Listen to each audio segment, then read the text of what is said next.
Friends, ठीक है।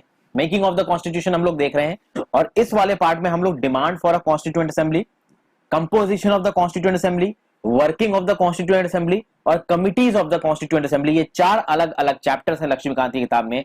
चारों चैप्टर्स को डिटेल में देखेंगे। शुरू करने से पहले मैं आपको बस ये बोलना चाहता हूं फ्रेंड्स कि मैं बिल्कुल ये होप कर रहा हूं कि आपने लक्ष्मीकांत की 6th एडिशन या 5th एडिशन अपने पास खोल के सामने रख लिया होगा, क्योंकि वो बहुत ज्यादा जरूरी है इसको समझने के लिए। अगर वो आपके सामने खुला नहीं रखा है तो आपको शायद कुछ भी समझ में ना आए, अगर आप एक फ्रेशर हैं तो देखिए, शुरुआत कुछ इस तरीके से होती है। एक एक लाइन में समझा रहा हूं फ्रेंड्स, इसलिए किताब जरूर खोल कर रखिए अपने सामने। और आगे बढ़ने से पहले फ्रेंड्स लाइक जरूर मार दीजिए। लाइक और सब्सक्राइब, अगर सब्सक्राइब नहीं किया है तो सब्सक्राइब कर लीजिए। ये करने में तो आपका कुछ भी नहीं जाएगा।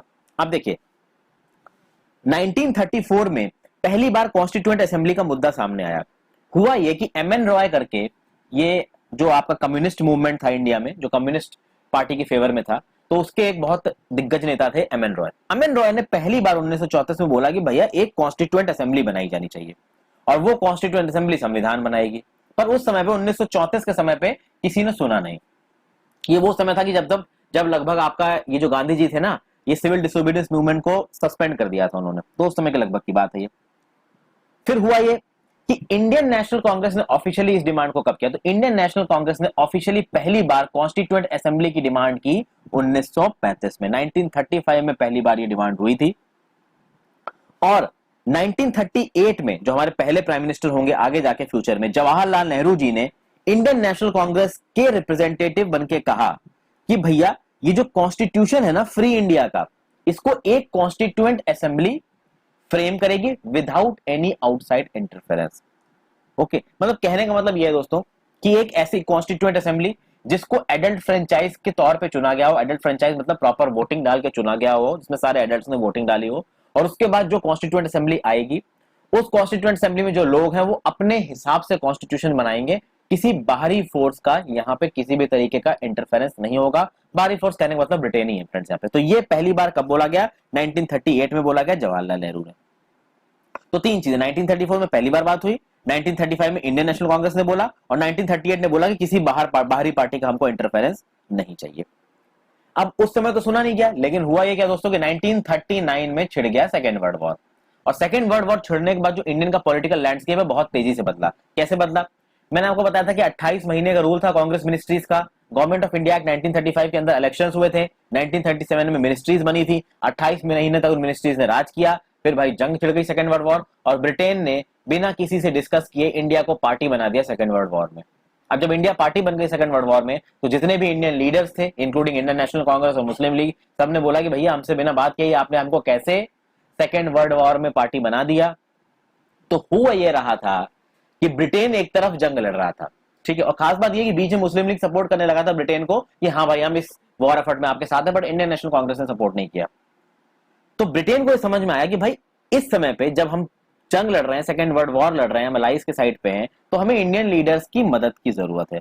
तो उस इंडियन लीडर्स के मदद को पाने के लिए ये जो डिमांड रखी थी इंडियन नेशनल कांग्रेस ने कि भाई हमें अपनी खुद की एक कॉन्स्टिट्यूएंट असेंबली चाहिए अपना संविधान बनाने के लिए, इस डिमांड को पार्शियली माना ब्रिटिशर्स ने अगस्त ऑफर में। और ये अगस्त ऑफर कब आया? 1940 में।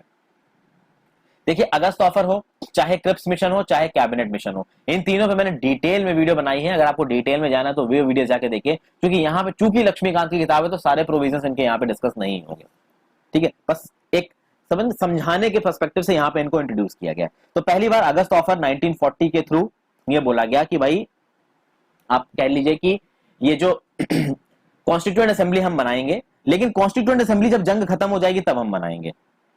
इन प्रिंसिपल अप्रूवल दिया गया अगस्त ऑफर में। उसके बाद 1942 में क्या हुआ कि 1942 में सर स्टेफर्ड क्रिप्स थे, ये क्या थे कि ब्रिटिश कैबिनेट के एक मेंबर थे, वो इंडिया आए एक ड्राफ्ट प्रपोजल के साथ। और ड्राफ्ट प्रपोजल क्या था कि भैया जब वर्ल्ड वॉर 2 खत्म हो जाएगा तो हम इंडियन कॉन्स्टिट्यूशन को बनाने में पूरा सपोर्ट करेंगे, एक नई कॉन्स्टिट्यूएंट असेंबली को बनाकर।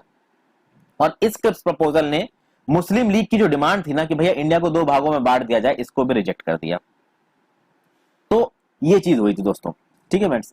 तो 2 चीजें आपको समझ में आई, एक तो अगस्त ऑफर और एक क्रिप्स मिशन। और अगस्त ऑफर क्रिप्स मिशन का टारगेट ये था कि भैया हमें कॉन्स्टिट्यूएंट असेंबली बना के दो, हम अपने लॉस खुद बनाएंगे। ब्रिटेन क्या कह रहा था? वर्ल्ड वॉर 2 खत्म हो जाने दो तब हम आपको ये ताकत देंगे। लेकिन वर्ल्ड वॉर 1 के दौरान भी कुछ ऐसी बातें हुई थी। वर्ल्ड वॉर 1 के दौरान भी ब्रिटेन ने इंडिया को कुछ ऐसे आश्वासन दिए थे कि जब वर्ल्ड वॉर 1 खत्म हो जाएगा तो हम आपकी इन चीजों में मदद करेंगे, और फिर ब्रिटेन पलट गया था। इसीलिए जब ये वर्ल्ड वॉर 2 चल रहा था, उस समय पे इंडियन लीडर्स के दिमाग में ये बात आ गई थी, और खासकर गांधी जी के भी दिमाग में ये चीज थी कि जब तक हमको कुछ ना कुछ सॉलिड नहीं मिलता तब तक हम आपकी बात नहीं सुनेंगे। फाइनली एंड में आया कैबिनेट मिशन 1946 में।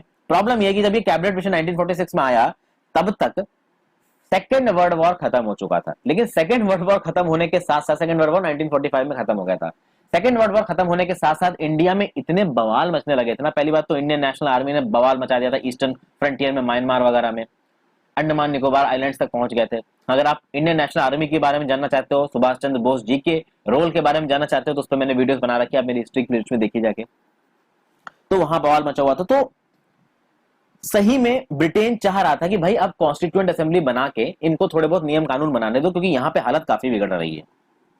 तो क्या बोला गया कि कैबिनेट मिशन भेजा गया इंडिया में, और इस कैबिनेट मिशन में 3 लोग थे। एक थे लॉर्ड पैथिक लॉरेंस, फिर इसमें थे सर स्टेफर्ड क्रिप्स, ये सर स्टेफर्ड क्रिप्स आपके क्रिप्स मिशन में भी थे, और एक थे एवी अलेक्जेंडर। ये 3 लोग थे कैबिनेट मिशन में। ये कैबिनेट मिशन इंडिया पहुंचा 24 मार्च 1946 को, 24 मार्च 1946 को। इस कैबिनेट मिशन को यह पता था कि भाई मुस्लिम लीग की कुछ डिमांड्स को तो मानना पड़ेगा। अगर हम मुस्लिम लीग की डिमांड्स को नहीं मानेंगे तो जिस तरीके से क्रिप्स मिशन फेल हो गया था, उस तरीके से आपका कैबिनेट मिशन भी फेल हो सकता है।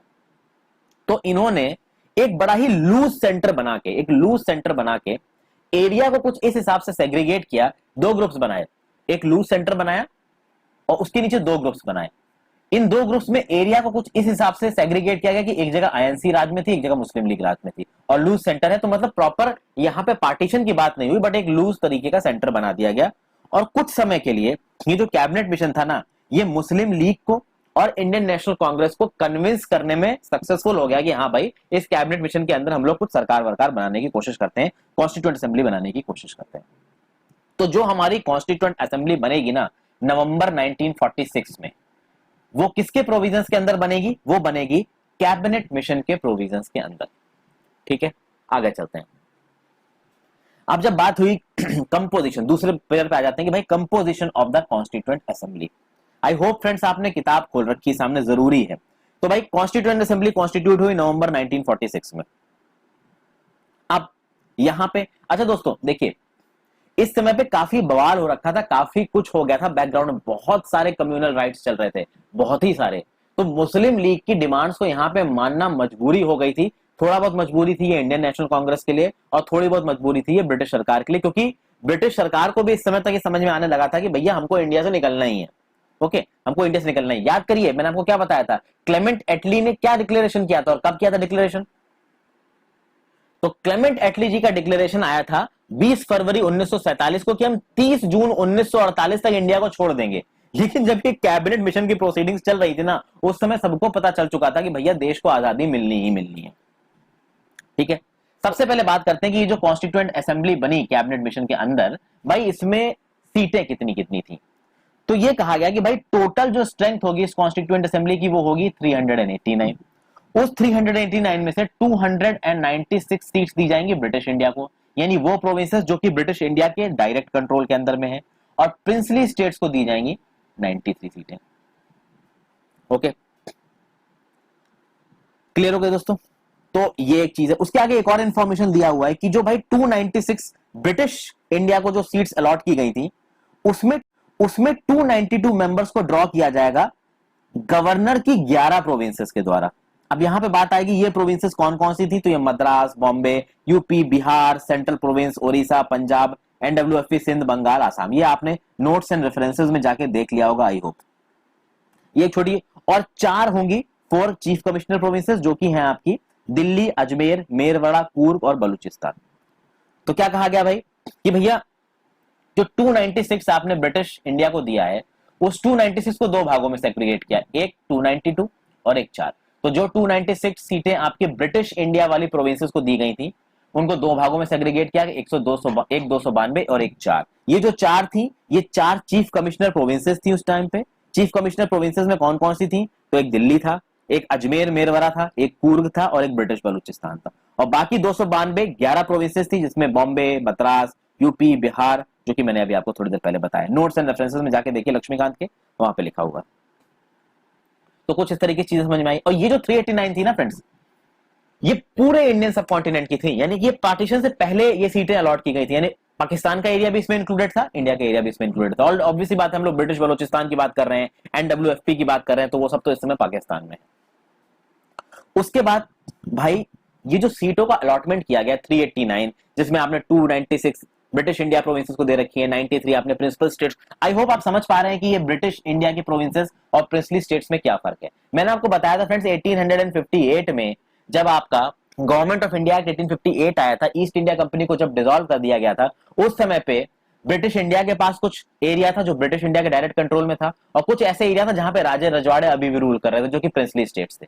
तो प्रिंसली स्टेट्स को ब्रिटिश गवर्नमेंट ने बोल दिया था कि आप अपने इलाके में रूल कर सकते हैं, हम लैंड रेवेन्यू लेंगे। तो उनको वहां पे रूल करने की आजादी दे दी गई थी, तो वो प्रिंसली स्टेट्स अब तक रूल कर रहे थे। 1858 के बाद ब्रिटिश इंडिया ने एनेक्सेशन नहीं किया है टेरिटरीज का।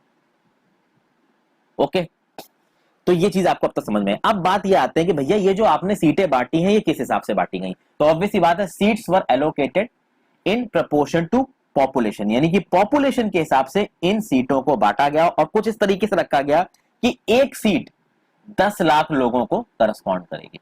कुछ इस तरीके से जितना ज्यादा हो सका उस समय पर उतना ज्यादा रखा गया कि एक सीट 10 लाख लोगों को करस्पॉन्ड करेगी।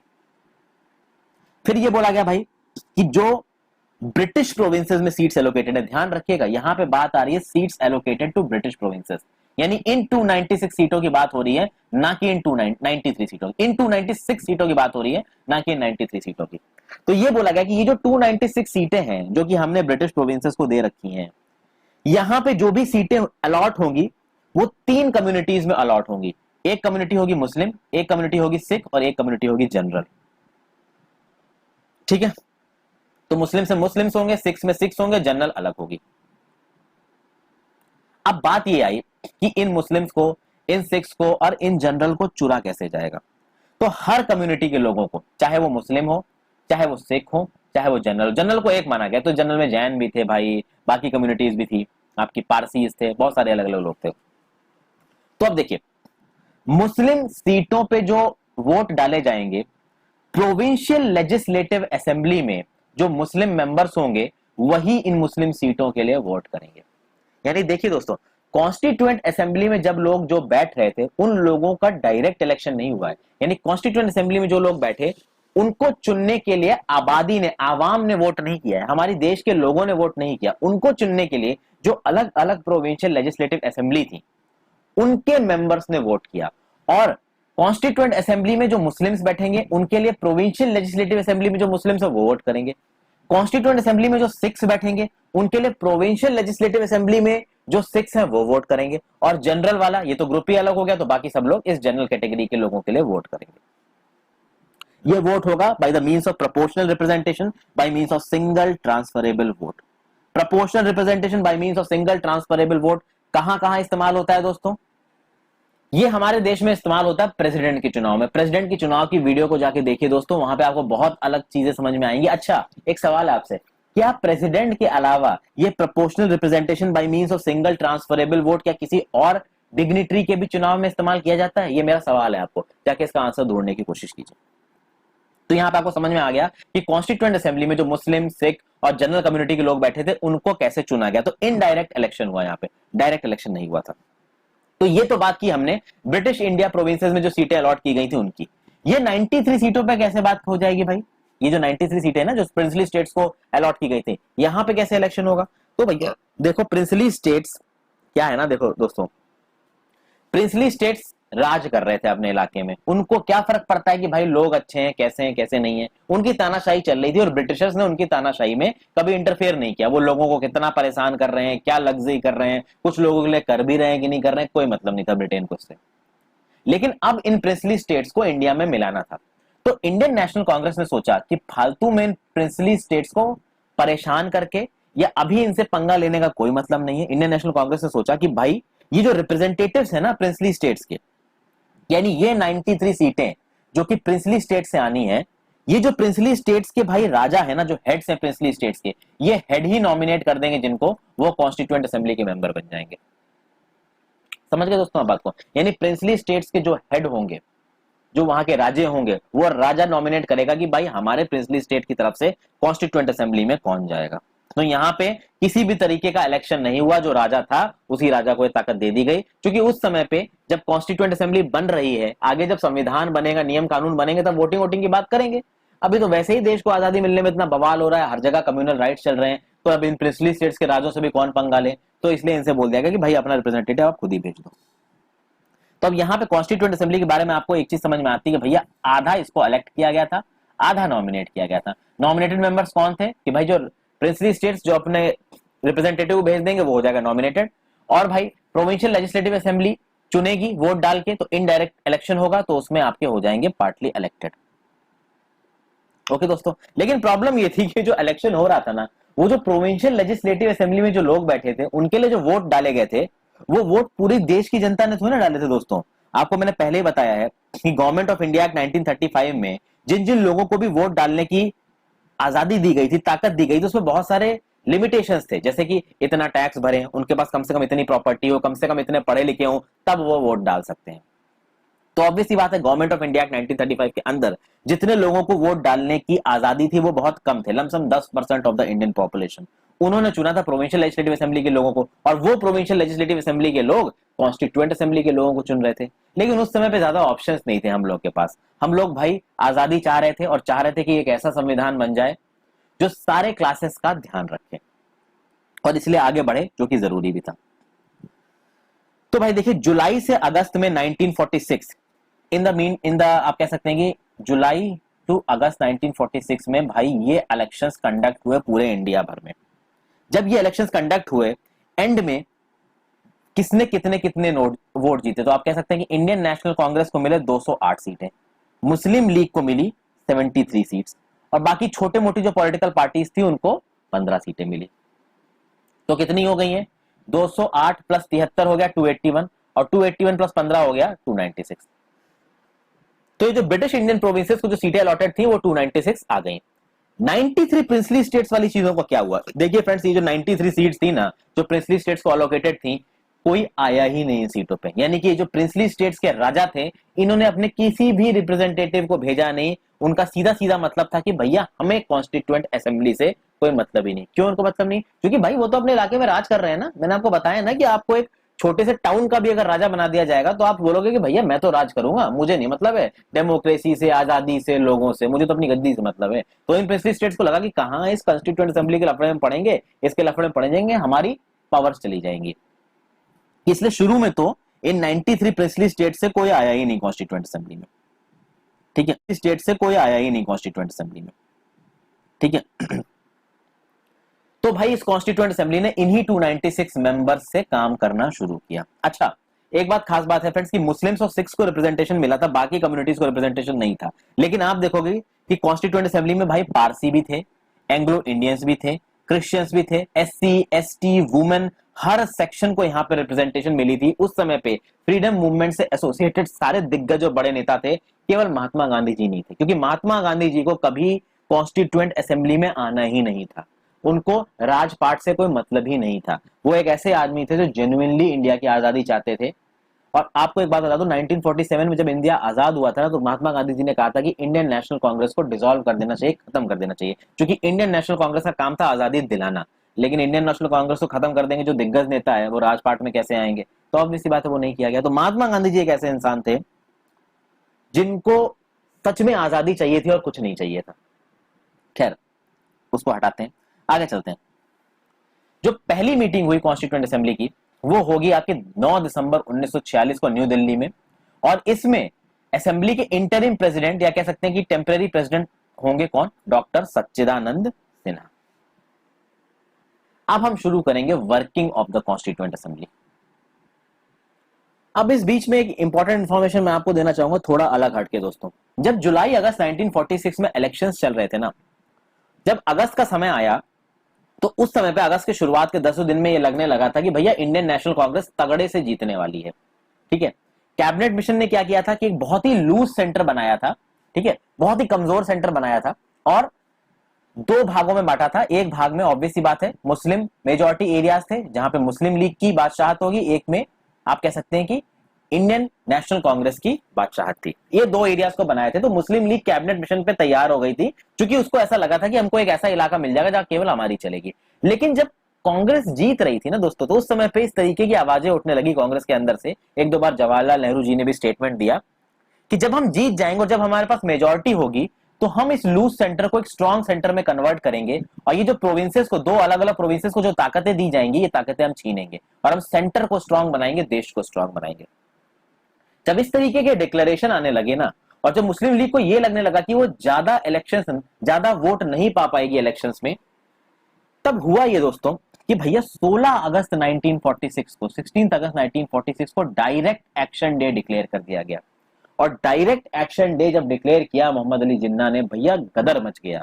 इतनी मार काटी हुई, इतने लोग मरे एक दिन के अंदर, बवाल समझ गया। और तब से जो कम्युनल राइट्स ने जोर पकड़ा ना, ये कम्युनल राइट्स रुके ही नहीं। पर चलिए working of the constituent assembly देखते हैं। कम्युनल राइट्स तो अपना एक अलग ही मुद्दा है। तो जैसा कि मैंने आपको बताया कि भैया जो पहली मीटिंग हुई वो ही 9 दिसंबर 1946 को कॉन्स्टिट्यूएंट असेंबली की। इस मीटिंग को मुस्लिम लीग ने बॉयकॉट कर दिया, क्योंकि इस समय तक मुस्लिम लीग सीधे सीधे बोल रही थी, डायरेक्ट एक्शन कर ही चुकी थी कि भैया हमको अलग पाकिस्तान चाहिए, हमें ये लूज सेंटर वाले सिस्टम में रहना ही नहीं है। सीधे सीधे उन्होंने बोल दिया। तो जब वो आए नहीं, तो इस असेंबली की मीटिंग को कितने लोगों ने अटेंड किया? 211 मेंबर्स ने इस असेंबली की मीटिंग को अटेंड किया। इससे पहले मैंने आपको बताया ना कि भैया 73 सीटें तो मुस्लिम लीग ने जीती थी, 208 इंडियन नेशनल कांग्रेस ने जीती थी, तो ये 208 और 3 और कोई, तो टोटल 211 लोगों ने इस पहली meet of the constituent assembly को अटेंड किया। ठीक है। और इसमें जैसा कि मैंने आपको बताया, जो सच्चिदानंद सिन्हा थे सबसे ओल्डेस्ट मेंबर थे, तो इनको प्रेसिडेंट बना दिया गया। एक फ्रेंच प्रैक्टिस थी, फ्रेंच प्रैक्टिस के अकॉर्डिंग कहा जाता है जो सबसे ओल्डेस्ट मेंबर हो उसको आप वो कर थोड़ी देर के लिए टेम्परेरी प्रेसिडेंट बनाते हैं। आज की डेट में भी जो ओल्डेस्ट मेंबर होता है लोकसभा में, उसको आप प्रोटेम स्पीकर बना देते हो, अगर वो ओथ दिलाने लायक है फ्लोर पे आके। तो अब देखिए, बाद में सच्चिदानंद सिन्हा जी के बाद प्रेसिडेंट कौन बना असेंबली का? तो वो बनेंगे डॉक्टर राजेंद्र प्रसाद। ओके। और उसके बाद वाइस प्रेसिडेंट कौन बनेंगे असेंबली के? तो दो लोग वाइस प्रेसिडेंट बनेंगे, एक एच.सी. मुखर्जी होंगे और वी.टी. कृष्णमाचारी होंगे। तो असेंबली के दो वाइस प्रेसिडेंट थे, एक प्रेसिडेंट थे। पहले बने सच्चिदानंद सिन्हा, बाद में बने राजेंद्र प्रसाद। अब यहां पे एक चीज सामने आएगी। देखिए, पहली मीटिंग हुई 9 दिसंबर को, और 13 दिसंबर को जवाहरलाल नेहरू पेश करेंगे ऑब्जेक्टिव रेजोल्यूशन। और ऑब्जेक्टिव रेजोल्यूशन में वो ऑब्जेक्टिव्स लिखे हैं जिस हिसाब से हमारे नए देश को गवर्न किया जाएगा, चलाया जाएगा। फंडामेंटल्स, फिलॉसफी हमारे कॉन्स्टिट्यूशनल स्ट्रक्चर का इस ऑब्जेक्टिव रेजोल्यूशन में होगा। और इसी ऑब्जेक्टिव रेजोल्यूशन को बाद में मॉडिफाई करके क्या बनाया गया? बाद में मॉडिफाई करके इसको बनाया गया प्रीएम्बल। ठीक है दोस्तों, तो अब इसके एक एक करके पॉइंट्स देख लेते हैं। आप किताब में देखिए दोस्तों, आपको ज्यादा क्लियर होगा, समझ में आएगा। तो सबसे पहला पॉइंट क्या है कि भाई कॉन्स्टिट्यूएंट असेंबली कह रही है कि इंडिया को एक इंडिपेंडेंट नेशन बनाया जाएगा, सोवरेन रिपब्लिक बनाया जाएगा। इंडिपेंडेंट सोवरेन रिपब्लिक क्या है कि आजाद है। सोवरेन मतलब किसी फॉरेन पावर का इंटरफेरेंस नहीं है, और रिपब्लिक मतलब हेड ऑफ द स्टेट को इलेक्ट किया जाएगा। और यह बोला गया कि जो कॉन्स्टिट्यूएंट असेंबली है इंडिया के फ्यूचर गवर्नेंस के लिए अपना संविधान बनाएगी। फिर इसमें जो दूसरा पॉइंट है उस दूसरे पॉइंट को भी आप पढ़िए। मैं आपको पॉइंट वाइज इसका मतलब समझाने की कोशिश कर रहा हूं ताकि चीजें आपको क्लियर होती जाए। दूसरा पॉइंट क्या कह रहा है कि अभी जो टेरिटरीज ब्रिटिश इंडिया में है, फिर आगे वो टेरिटरीज जो इंडियन स्टेट्स का पार्ट बनेंगी, फिर ऐसी कोई टेरिटरी जो इंडिया किसी बाहर आउटसाइड कंट्री से लेता है, ऐसी कोई टेरिटरी, या फिर ऐसा कोई स्टेट्स जो बाहर का है, किसी दूसरे देश का है, या अपने आप से इंडिया में मिलना चाहता है, तो वो इंडिपेंडेंट सोवरेन इंडिया में मिल सकता है। और जो इंडिया बनेगा that will be a union of them all. देखिए यहाँ पे दोस्तों इसमें बहुत ज्यादा घुसिएगा मत। ऑब्जेक्टिव रेजोल्यूशन की जो लाइंस हैं उनको बाद में कॉन्स्टिट्यूशन में जोड़ा गया है, और बस इस जो सेकंड पॉइंट में बस इतना बोला जा रहा है कि जितनी टेरिटरी हमारे पास अभी है और जितनी टेरिटरी बाद में हमारे पास किसी बाहर की जगह से आती है, उन सबको इनकॉर्पोरेट करके हम अपना एक यूनियन ऑफ इंडिया बनाएंगे। क्योंकि दिसंबर 1946 चल रहा है, ठीक है, पार्टीशन अभी तक हुआ नहीं है, तो अभी कुछ पता नहीं है इंडियन नेशनल कांग्रेस के लीडर्स को कि कितनी टेरिटरी होगी, कितनी टेरिटरी नहीं होगी, इसीलिए इस तरीके की वर्डिंग्स का यहाँ पे इस्तेमाल किया गया है। फिर आगे आने वाले समय में कौन सा देश या फिर कौन से देश का कौन सा भाग हमसे मिलेगा हमें पता नहीं है, तो इस तरीके के लिए इस तरीके के वर्ड्स का इस्तेमाल किया गया है कि जो अभी के लिए हमारी टेरिटरी है और फ्यूचर में बाहर से जो हमारे पास टेरिटरी आ रही है, हम सबको उसको मिला के एक यूनियन बनाएंगे। तीसरा जो पॉइंट है दोस्तों वो थोड़ा सा ट्रिकी है, एक बार मैं पढ़ देता हूं। तीसरा पॉइंट बोलता है where in the set territories whether with their present boundaries or with such others as may be determined by the Constituent Assembly, and thereafter, according to the law of the Constitution, shall possess and retain the status of autonomous units, together with residuary powers, and exercise all powers and functions of government and administration, save and except such powers and functions as are vested in or assigned to the Union, or as are inherent or implied in the Union or resulting therefrom. बड़ी खतरनाक सी language है, legal language है, ज्यादातर लोगों को समझ में नहीं आएगी। इसका सीधा सीधा मतलब यह है दोस्तों कि अभी जितनी भी हमारे पास टेरिटरी है, उस टेरिटरी की जो भी हमारे पास बाउंड्री है, ये कॉन्स्टिट्यूएंट असेंबली में प्रॉपर डिबेट्स होंगी। कॉन्स्टिट्यूएंट असेंबली की डिबेट के बाद जिस हिसाब से भी डिसाइड किया जाएगा, उस हिसाब से इन बाउंड्रीज को हम लोग रीऑर्गेनाइज कर सकते हैं, और रीऑर्गेनाइज करने के बाद जो यूनिट्स बनेंगे, जो स्टेट्स बनेंगे इंडिया में, जो प्रोविंसेस बनेंगे, वो अपने आप में ऑटोनॉमस यूनिट्स होंगी। ऑटोनॉमस यूनिट्स कहने का मतलब कि उनको राज करने के लिए एप्रोप्रिएट पावर्स दी जाएंगी, और वो पावर्स इस अकॉर्डिंग होंगी कि ये राज करते वक्त यूनियन की पावर या सेंटर की किसी भी पावर के साथ इंटरफेरेंस नहीं करेंगी। कुल मिला के ये कहा जा रहा है कि कॉन्स्टिट्यूएंट असेंबली में डिबेट होने के बाद इंडिया का जो बाउंड्री और टेरिटोरियल स्केप है, उसके रीऑर्गेनाइजेशन पे डिसाइड किया जाएगा। रीऑर्गेनाइजेशन के बाद जो छोटी छोटी अंदर यूनिट्स बनेंगी, उनको ऑटोनॉमस होने का हक दिया जाएगा। वो अपने हिसाब से लॉ एंड ऑर्डर बना सकती हैं, काम कर सकती हैं संविधान की परिभाषा के अंदर, और वो कुछ इस तरीके से काम करेंगे कि यूनियन की पावर्स के साथ, सेंटर की पावर के साथ वो इंटरफियर नहीं करेंगी। बस ये कहा जा रहा है तीसरे पैराग्राफ में, जो एक खतरनाक सी लीगल लैंग्वेज लिख रखी है और कुछ नहीं है। फिर चौथा पॉइंट ये बोलता है कि भैया जितना भी हमारे संविधान के अंदर पावर है, जो भी स्टेट की पावर होगी, इंडिपेंडेंट इंडिया की पावर होगी, इसकी जो अलग अलग एजेंसीज होंगी, उनकी पावर होगी, वो डिराइव होती है किससे? From the people of India, Bharat के लोगों से वो डिराइव होगी। फिर पांचवा जो है, पांचवे वाले पॉइंट में लिख रखा गया कि freedom of thought, expression, belief, faith, worship, vocation, association and action subject to law and public morality. काफी सारी चीजें ये प्रेमबल में लिखी हुई है, एक बार प्रेमबल को जाके पढ़िए।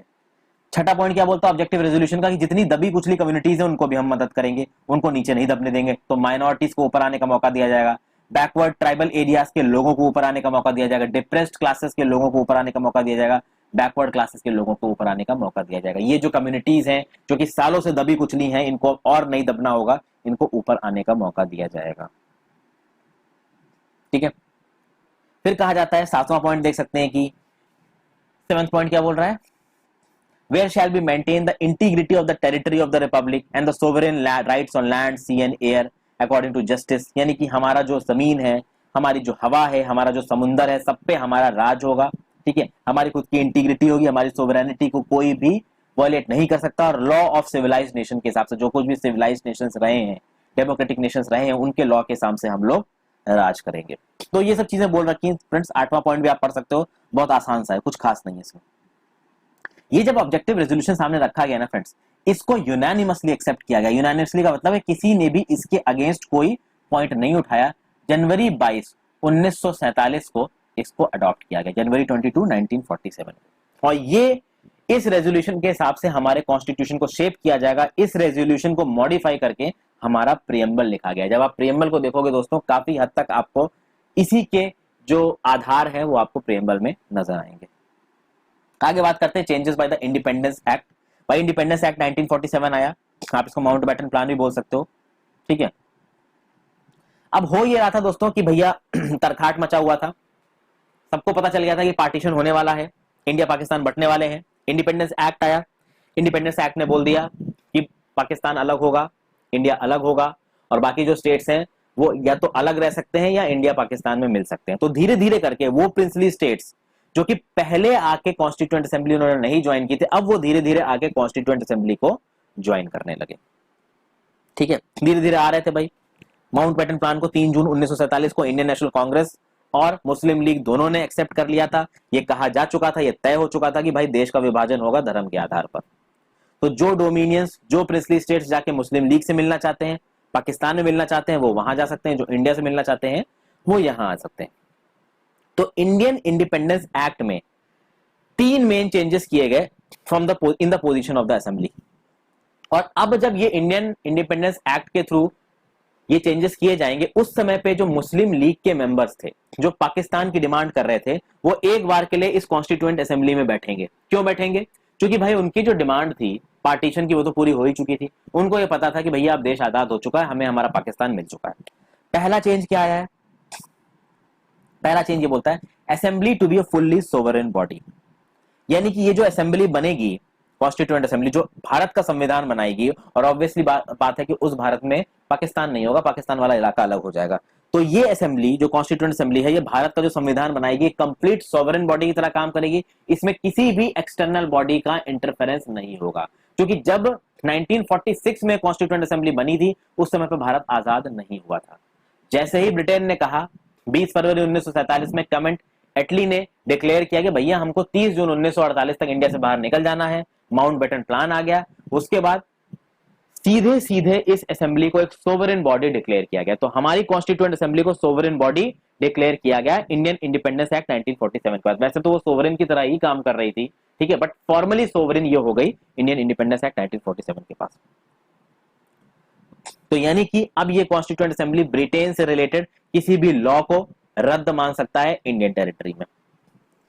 फिर कहा गया भैया कि ये जो कॉन्स्टिट्यूएंट असेंबली है, ये ओरिजिनली बनाई किस लिए गई थी? ये ओरिजिनली इसलिए बनाई गई थी कि ये भारत के संविधान को बना सके, इसलिए इस कॉन्स्टिट्यूएंट असेंबली को बनाया गया था।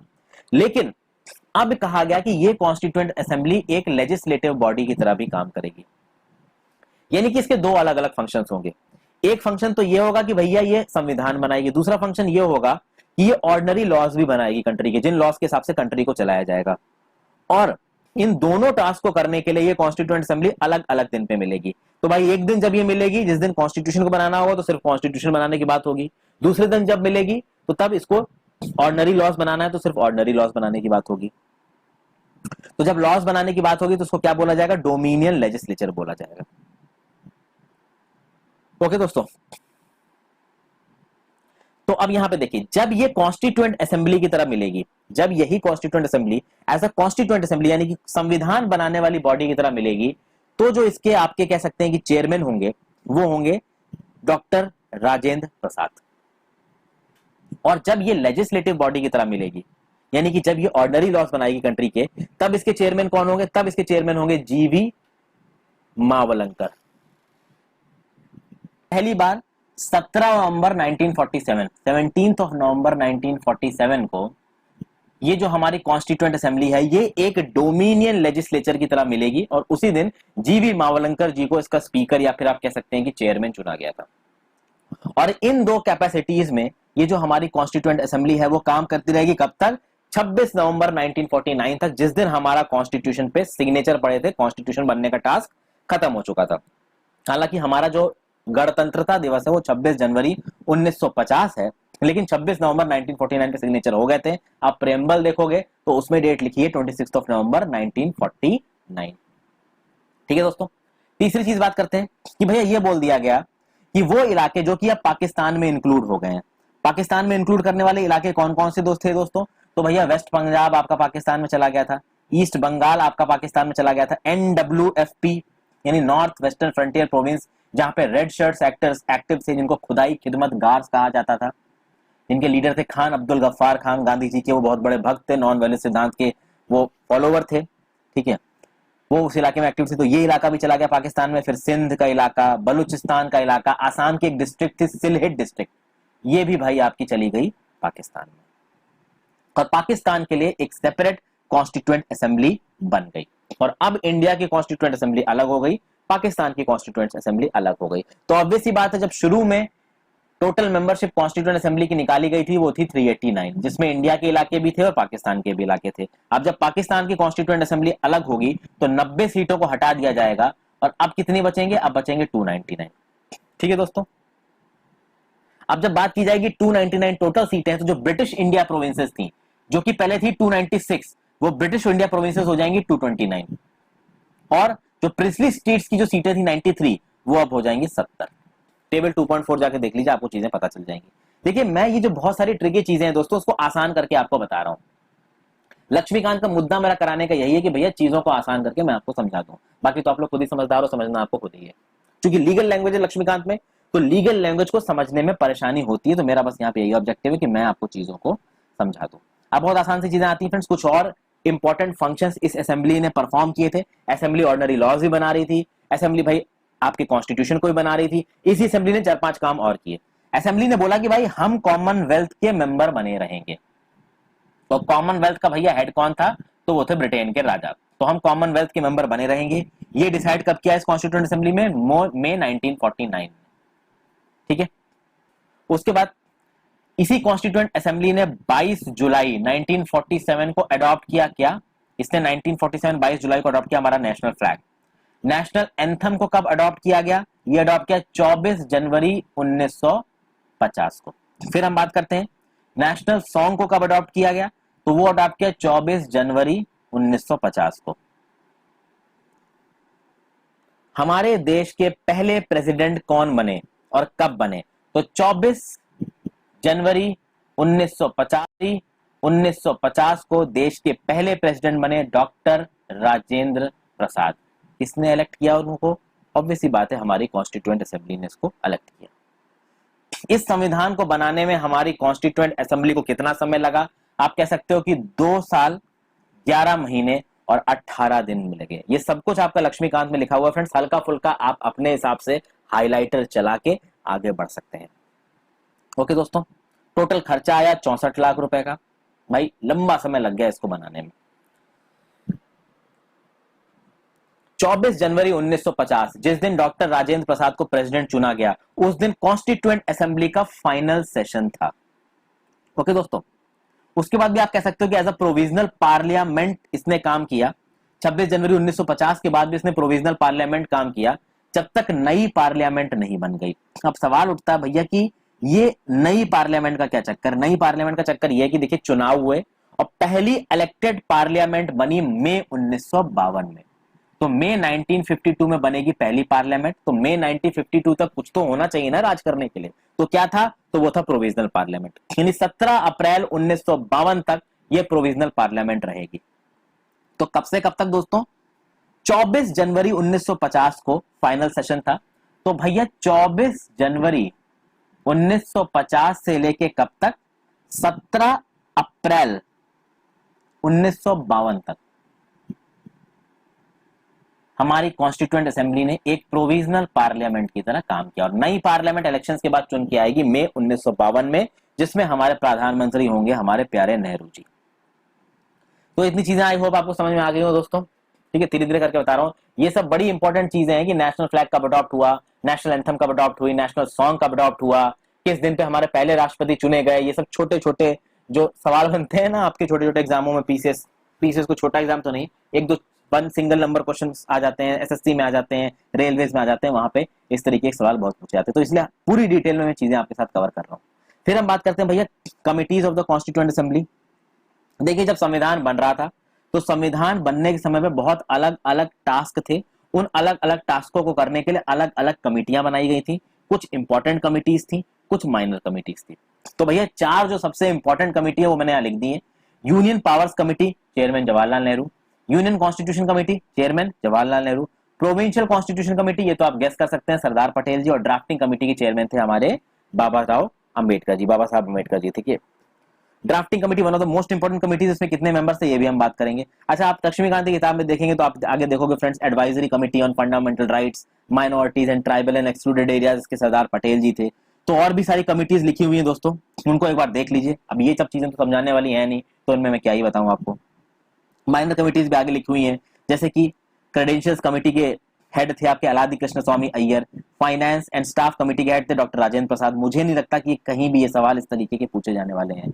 हाँ, एक बहुत इंपॉर्टेंट सवाल है फ्रेंड्स की ड्राफ्टिंग कमेटी जिसने हमारे संविधान को बनाया, इसको सेटअप तब किया गया। तो ड्राफ्टिंग कमेटी को सेटअप किया गया फ्रेंड्स 29 अगस्त 1947 को बनाया गया था ड्राफ्टिंग कमेटी को। ओके, इस ड्राफ्टिंग कमेटी का काम क्या था कि भैया interested with the task of preparing a draft of the new constitution. तो भैया यहाँ पे मेंबर कौन कौन थे? सबसे पहले मेंबर तो भाई देखिए सबको पता है, चेयरमैन थे हमारे अम्बेडकर साहब। और कौन कौन से मेंबर थे? तो एन गोपाल स्वामी अयंगर थे, अलादी कृष्ण स्वामी अय्यर थे, के एम मुंशी जी थे, फिर सैयद मोहम्मद सौदुल्ला थे, एन माधव राव थे। इन एन माधव राव ने बी एल मित्तर जी को रिप्लेस किया था, जिनकी तबियत खराब थी तो उन्होंने रिजाइन कर दिया था। फिर टी कृष्णमाचार्य जी थे, टी कृष्णमाचार्य जी, इन्होंने रिप्लेस किया था डीपी खेतान जी को, जो कि 1948 में जिनकी डेथ हो गई थी। और इस ड्राफ्टिंग कमेटी ने अलग अलग कमिटीज की प्रपोजल को लिया, पहला ड्राफ्ट बनाया कॉन्स्टिट्यूशन ऑफ इंडिया का। पहला ड्राफ्ट कॉन्स्टिट्यूशन ऑफ इंडिया का फरवरी 1948 में पब्लिश हुआ। उस पर काफी बहस हुई दोस्तों, लोगों के सामने उस ड्राफ्ट को रखा गया, लोगों से सुझाव मांगे गए, अमेंडमेंट्स मांगे गए, लोगों ने अपने सुझाव दिए, जो पढ़े लिखे लोग थे, उसके बेसिस पे एक दूसरा ड्राफ्ट बना, उस दूसरे ड्राफ्ट को पब्लिश किया गया अक्टूबर 1948 में, ठीक है। उस पर बहुत दिन तक सुझाव हुए और फाइनली एंड में हमारा ये कॉन्स्टिट्यूशन बनेगा। जो ड्राफ्टिंग कमेटी थी ना, लगभग 141 दिन बैठ के उसने काम किया था, हालांकि इतना इंपॉर्टेंट है नहीं दोस्तों। ओके, तो ये आप कह सकते हो इंपॉर्टेंट। आप ये याद रखिएगा कि भैया ड्राफ्टिंग कमेटी के मेंबर्स कौन कौन थे, इस पे एक नजर जरूर मारिएगा, क्योंकि ये जरूर आपसे पूछा जा सकता है दोस्तों। तो यहाँ पे मैंने ये 4 इंपॉर्टेंट चीजें आपको बताई हैं। कौन कौन सी 4 चीजें आपको यहाँ पे बताई गई हैं दोस्तों? देखिए, demand of the constituent assembly, composition of the constituent assembly, working of the constituent assembly and different committees of the constituent assembly. तो यहाँ पे मैं अपनी इस वीडियो खत्म कर रहा हूँ दोस्तों। आई होप आपको कुछ मीनिंगफुल यहाँ पे सीखने को मिला होगा। जितनी जल्दी हो सकेगा मैं इन वीडियोस को आपके लिए लेके आऊंगा। इन द मीन टाइम आप इन वीडियोस को अपने दोस्तों के साथ जरूर शेयर कर दें फ्रेंड्स, क्योंकि मेरा इतने बोलने का फायदा तभी है जब ज्यादा से ज्यादा लोग इन वीडियोस को देख लेंगे। Thank you for watching this video friends, have a great day.